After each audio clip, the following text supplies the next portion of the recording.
Assalamualaikum ADP class. Today is our 7th lecture about traditions of geography.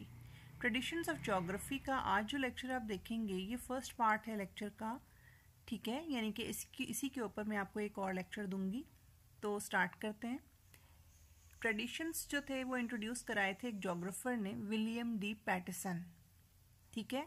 इसने एक annual convention के दौरान जो कि national council of geographic education की हो रही थी 1963 और कुछ साइंटिस्ट के मुताबिक 1964 में हो रही थी, उसमें ये इंट्रोड्यूस कराए थे. और इसका बेसिक मकसद ये था कि जो जोग्राफी का डिसिप्लिन है या जो साइंस है ये, इसके लिए एक बड़ी सी लेक्सिकॉन क्रिएट की जाए जिसके अंदर, यानी लेक्सिकॉन का मतलब होता है डिक्शनरी, ठीक है, यानी कि एक बेसिक जोग्राफिकल कॉन्सेप्ट्स जो हैं उनको ग्रुप्स की सूरत में डिवाइड करके, जिनके अंदर उनकी वोकैबलरी ज़्यादातर कॉमन वोकैबलरी मौजूद हो, ताकि एक लेमैन यानी आम इंसान को जोग्राफिक कॉन्सेप्ट्स को इंटरप्रेट करना या बयान करना आसान हो जाए, ठीक है.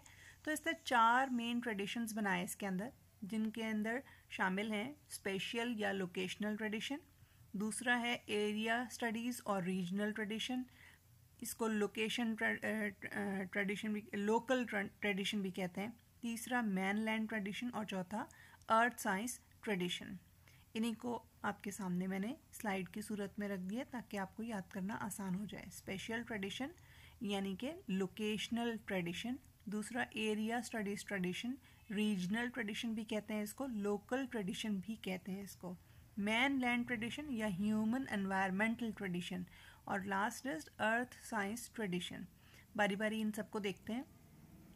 ये सब एक दूसरे से इंटर रिलेटेड हैं, यानी कि एक दूसरे के साथ जुड़े हुए हैं, कनेक्टेड हैं. हम इनको अलग-अलग बिल्कुल आइसोलेट नहीं कर सकते. सबसे पहले स्पेशल या लोकेशनल ट्रेडिशन क्या होता है. इसके अंदर इस ट्रेडिशन के पीछे जो कॉन्सेप्ट मौजूद है वो ये है कि जो कोई भी एरिया, कोई भी प्लेस है, तो उसके जो भी पर्टिकुलर्स हमारे पास हैं, यानी जो कि इंफॉर्मेशन हमारे पास है, उसको इन डेप्थ उसकी एनालिसिस की जाए, यानी उसको बहुत गहराई से उसका तज्जिया किया जाए और फिर उसको एक्सप्लेन किया जाए, ठीक है. यानी कि एक एरिया के ऊपर कोई प्लांट्स की डिस्ट्रीब्यूशन है या फिर लैंडफॉर्म की डिस्ट्रीब्यूशन कैसी है, उसको एक्सप्लेन करना, या कोई भी और एग्जांपल हम ले सकते हैं. अब जब हम इसकी स्टडी करते हैं एक प्लेस पर, यानी कि गहराई से हम एक ही प्लेस को डिस्कस करेंगे इसके अंदर, तो उसमें हम बहुत सारे टूल्स भी यूज़ करेंगे, ज्योग्राफिक टूल्स, और क्वांटिटेटिव टेक्निक्स भी यूज़ करेंगे, ठीक है. आपको याद आ गया होगा कि क्वांटिटेटिव टेक्निक्स से मेरा क्या मुराद है. तो इसके अंदर जो टूल्स और टेक्निक्स यूज़ होंगी उनके अंदर क्या क्या यूज़ हो सकता है. कंप्यूटराइज्ड मैपिंग, ठीक है, नक्शे बनाना, और ज्योग्राफिक इंफॉर्मेशन सिस्टम, ये पूरा सिस्टम मौजूद है इनको एनालाइज करने के लिए. फिर स्पेशल एनालिसिस और पैटर्न्स यूज़ किए जा सकते हैं. एरियल डिस्ट्रीब्यूशन को देखा जा सकता है. एरियल डिस्ट्रीब्यूशन यानी कि हम ये सैटेलाइट के ज़रिए एक व्यू देखते हैं कि कहाँ कहाँ कौन सी चीज़ मौजूद है, ठीक है. डेंसिटीज़, अब डेंसिटीज़ जो ज्योग्राफी में स्टडी की जाती हैं, डेंसिटी कसाफत को कहते हैं, ठीक है. ये फॉर एग्जांपल आपने दरख्त देखने एक इलाके में कि कितने मौजूद हैं, तो हम उसको 1 स्क्वायर मीटर के अंदर चेक कर लेते हैं कि 1 स्क्वायर मीटर के एरिया के अंदर कितने दरख्त लगे हुए हैं, उसी हिसाब से बाकी एरिया के साथ उसको मल्टीप्लाई करते हैं, तो वो डेंसिटी निकल आती है. इसी तरह मूवमेंट और ट्रांसपोर्टेशन, यानी कि जो वहाँ पे प्लांट्स मौजूद हैं या फ्रूट्स हैं, तो उनको एक जगह से दूसरी जगह पर ट्रांसपोर्ट कैसे किया जा रहा है या मूवमेंट कैसे हो रही है, ठीक है. तो इसके अंदर हम ह्यूमन सेटलमेंट के तरीके या ह्यूमन सेटलमेंट कैसे वक्त के साथ साथ होती है, लोकेशन के हवाले से, ग्रोथ और दूसरे जो इलाके हैं इर्द गिर्द उनके लिहाज से उसके अंदर कैसे चेंजेस आ रही हैं, इन सब को स्टडी करते हैं, लेकिन करते एक ही प्लेस के बारे में हैं, ठीक है. एरिया स्टडीज़ या रीजनल ट्रेडिशन, ये अब स्पेशल ट्रेडिशन से डिफरेंट ट्रेडिशन है. नाम इसका मिलता जुलता है, रीजनल भी इसको कहते हैं, लोकल ट्रेडिशन भी कहते हैं, लेकिन इसके अंदर हम एक ही जो मतलब कि हमने कोई प्लेस ली है उसके बारे में जितनी इंफॉर्मेशन पॉसिबल है उसे इकट्ठा करते हैं, ठीक है. जिस तरह से यहाँ पे लिखा हुआ है, the area studies tradition determines as much as it is possible to glean about a particular place. Glean का मतलब थोड़ा थोड़ा करके इंफॉर्मेशन को इकट्ठा करते जाना, ठीक है. in order to define, describe and differentiate it from other regions of the or areas. ठीक है, कि अब हम ये क्यों करते हैं, हम एक एरिया के बारे में सारी जो इन्फॉर्मेशन थोड़ी थोड़ी करके इकट्ठी करते हैं उसको डिस्क्राइब करने के लिए करते हैं, या फिर उसे दूसरे इलाकों से जो दूसरे एरियाज मौजूद हैं वर्ल्ड के अंदर उनसे डिफ्रेंशिएट करने के लिए, उनसे मुवाजना करने के लिए उसे इंफॉर्मेशन को इकट्ठा करते हैं. ठीक है, इसके अंदर वर्ल्ड रीजनल जोग्राफी आ जाती है कि सारी वर्ल्ड की जोग्राफी जो रीजनल है, इलाकाई जोग्राफी, वो इसके अंदर आ जाएगी. और उसके साथ साथ इंटरनेशनल ट्रेंड्स जो उनके साथ लिंक्ड हैं वो भी इसके अंदर आएंगे, शामिल होंगे. अच्छा, man land tradition. Man land tradition पे जिस चीज़ पे फोकस किया जाता है वो है relationship between human beings and the land. ठीक है, ज़मीन जिस पे हम रहते हैं और इंसान, इन दोनों के दरमियान क्या रिलेशनशिप है, इनको स्टडी किया जाता है. अब इसके अंदर ना सिर्फ ये देखा जाता है कि इंसान ने क्या असरात छोड़े ज़मीन के ऊपर या उसके एनवायरनमेंट के ऊपर, बल्कि ये भी देखा जाता है कि एनवायरनमेंट के क्या असरात हैं इंसान के ऊपर. ठीक है, mainland looks not only at the impact, यहाँ पे ये देखें, mainland looks not only at the impact. Impact का मतलब होता है असर.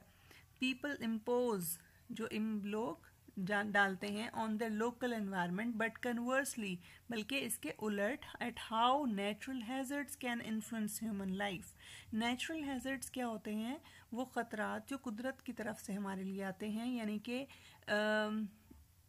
अर्थक्वेक आ गया, जलजला आ गया, ठीक है, सैलाब आ गया, हरिकेन्स आ गए, थंडर स्टॉर्म्स आ गए. ठीक है, ये कैसे हमारी लाइफ को इन्फ्लुएंस करेंगे, असरअंदाज होंगे.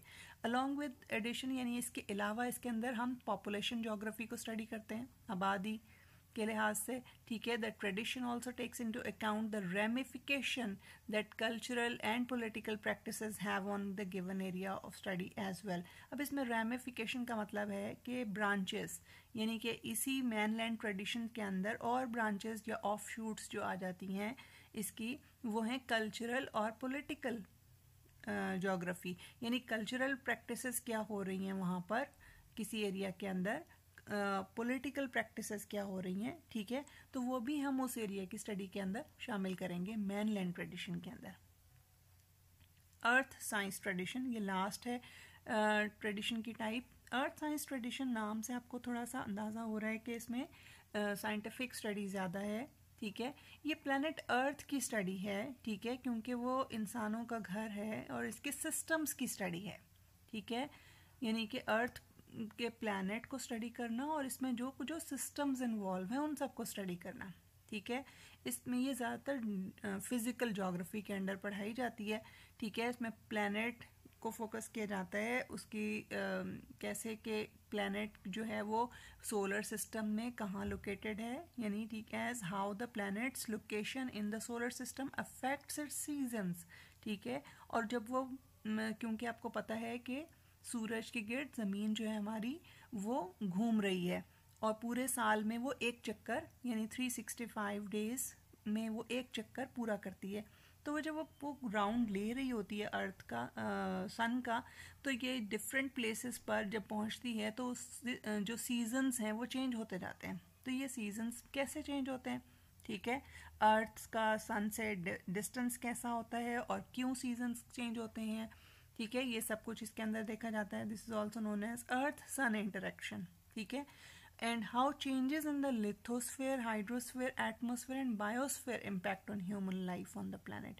यानी कि और जो अर्थ के ऊपर जो चेंजेस आ रही हैं किस किस चीज़ में, लिथोस्फेयर में, यानी कि जो ज़मीन का ये पूरा गोला है, ज़मीन के अंदर क्या चेंजेस आ रही हैं. हाइड्रोस्फेयर यानी पानी, ज़मीन के ऊपर जितनी ये लिथोस्फेयर के अंदर मट्टी से रिलेटेड जो भी सारा कुछ है, रॉक्स और मट्टी, उसके वो शामिल हो जाएगा. हाइड्रोस्फेयर के अंदर वाटर बॉडीज़, यानी कि जितने पे ग्लेशियर्स हैं, ओशंस हैं, सीज़ हैं, रिवर्स हैं, वो इसके अंदर शामिल हो जाएंगे. एटमॉस्फेयर यानी कि जो कुर्रा हवाई, जो अर्थ के इर्द गिर्द हवा की लेयर्स मौजूद हैं, वो इसमें शामिल हो जाएंगी. और बायोस्फेयर यानी कि लाइफ प्लांट्स, एनिमल्स और अदर लाइफ जो हैं, बैक्टीरियाज हैं, जिस तरह वायरसेस हैं, ये कैसे ह्यूमन लाइफ के ऊपर असरअंदाज होते हैं इस प्लेनेट में। यानी कि सारी चीज़ें जो अर्थ के अंदर मौजूद हैं, ये सब चीज़ें अर्थ के रहने वालों पर और अर्थ के ऊपर कैसे असरअंदाज हो रही हैं। ठीक है, तो वो इसके अंदर हम पढ़ते हैं और उसकी सारी साइंसेस हम इसमें पढ़ते हैं। ऑफशूट्स यानी ब्रांचेस जो हैं अर्थ साइंस ट्रेडिशन की, वो क्या हैं? जियोलॉजी यानी कि जियो का मतलब क्या होता है? अर्थ की स्टडी। मिनरोलॉजी, मिनरल्स की स्टडी। ठीक है। पैलेंटोलॉजी का मतलब होता है फॉसिल्स के ज़रिए जो डेवलपमेंट हुई, जो एवोल्यूशन हुआ। ठीक है, तो मतलब कि ज़मीन के लेयर्स को स्टडी किया जाता है और उसके अंदर वक्त के साथ साथ जो कि पुराने दौर में जो कि प्लांट्स और एनिमल्स डेड होकर ज़मीन के अंदर दब गए, फॉसिल्स में कन्वर्ट हो गए, उनकी स्टडी को पैलेंटोलॉजी कहेंगे। ठीक है, उसके ज़रिए जो अर्थ के अंदर डेवलपमेंट हुई। ग्लेशियोलॉजी, ग्लेशियर्स की स्टडी को कहते हैं। ग्लेशियर्स क्या होते हैं? पानी जब बर्फ़ में कन्वर्ट हो जाता है और वो समंदर के अंदर ही मौजूद होता है, लेकिन वो पहाड़ों की सूरत में, यानी कि तोदे होते हैं, बर्फ़ के तोदे। ठीक है। और जियोमॉर्फोलॉजी यानी अर्थ की स्ट्रक्चर को स्टडी करना, अर्थ बनी कैसे, उसके अंदर क्या क्या प्रोसेसेस इन्वॉल्व हैं। और मेटेरोलॉजी जो है, इसके अंदर हम एटमॉस्फेयर को स्टडी करते हैं, एटमॉस्फेयर ऑफ द अर्थ को, और उसके अंदर चेंजेस को। ख़ास तौर पे इसके अंदर जो सीज़न या क्लाइमेट चेंजेस आती हैं, जिसको हम क्लाइमेट की बजाय मैं वेदर कहूँगी तो ज़्यादा बेहतर है, तो वेदर फोरकास्ट और ये सब भी यानी सीजन के हवाले से वो इसके अंदर शामिल हो जाएगा। तो ये सब चीज़ें हम इसमें पढ़ते हैं। ठीक है, तो ये आज आपने देखा कि ट्रेडिशंस जो हैं, जितने में मैं कॉन्सेप्ट्स आपको बता रही हूँ, मुख्तलिफ कॉन्सेप्ट्स हमने, थीम्स देखे। ठीक है, फिर हमने मेथड्स देखे और आज हमने ट्रेडिशंस देखे। तो ट्रेडिशंस 4 हैं और 4 के अंदर क्या क्या पढ़ा जाता है और उनकी आगे ब्रांचेस क्या हैं। ठीक है, अब इसकी थोड़ी सी मज़ीद डिटेल यानी लिखने के हवाले से जब आप नोट्स तैयार करेंगे, तो ये आज का लेक्चर और जो नेक्स्ट लेक्चर मैं आपको दूंगी, दोनों को कंबाइन करके फिर आप उसमें ऐड करके लिखेंगे। ठीक है, तो इस सब को तैयार कर लें। Thank you so much. अल्लाह हाफिज़।